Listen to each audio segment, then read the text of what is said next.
кеткен екен бұрын өлең оқуы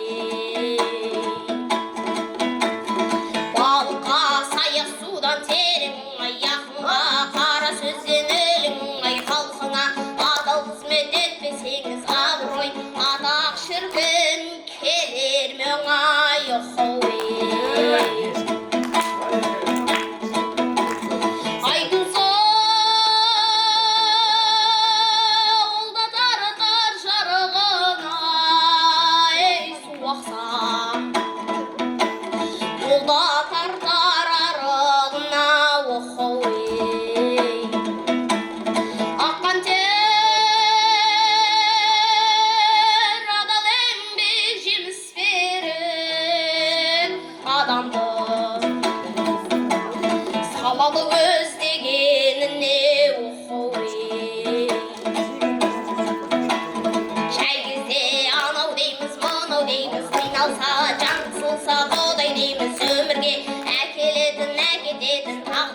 жазғанына қандай дейміз